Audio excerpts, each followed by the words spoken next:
Hello, bonjour. Aujourd'hui, on va parler du prince Harry, le duc de Sussex. Il y a des critiques qui sont faites envers Meghan Markle et le fait que depuis qu'elle est rentrée dans la vie du prince Harry, il a perdu le sourire.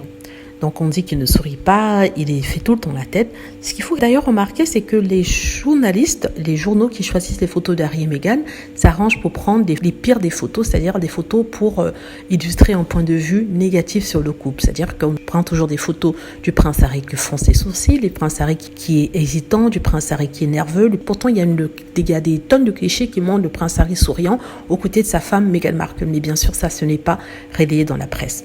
Je parle aussi de ça pour dire en fait que derrière le sourire se cache souvent une autre réalité. Donc, on nous expliquait qu'avant qu'elle n'entre dans la vie du prince Harry, il était heureux, il était souriant tout le temps.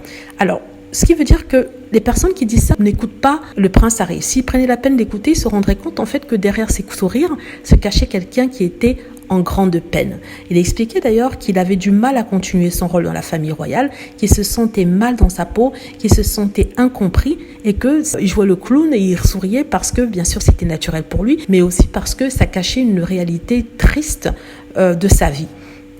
Quand il était souriant, quand il gesticulait dans tous les sens, il jouait le clown pour couvrir la famille royale, au fond de lui-même, il mourait. C'est ce qu'il a dit dans sa vidéo avec Oprah, dans son documentaire sur la santé mentale. Il avait des problèmes de santé mentale parce qu'il se sentait harcelé par la presse d'abord et qu'il accuse d'avoir contribué à la disparition de sa maman. Et aussi, il disait qu'il ne trouvait pas sa place dans la famille royale. Il pensait qu'il pouvait faire autre chose. C'est pour ça d'ailleurs qu'il s'est inscrit dans l'armée. Donc tout ça pour dire aux personnes qui disent que oui, Meghan Markle a rendu Harry triste. Non, elle n'a pas rendu Harry triste. Harry est tout aussi souriant. Il est plus mature. C'est un père de famille, donc il va pas s'amuser à faire des pérolés dans le gazon pour faire plaisir à la galerie.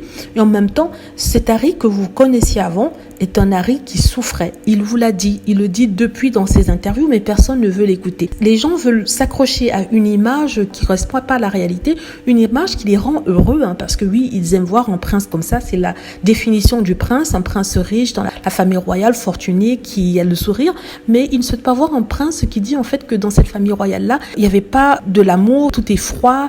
Donc eux, ils préfèrent le mensonge, c'est-à-dire la façade, les faux sourires, que le monsieur a été déprimé, a été en thérapie plusieurs fois et s'est donné à l'alcool et certaines drogues douces pour pouvoir tenir le coup.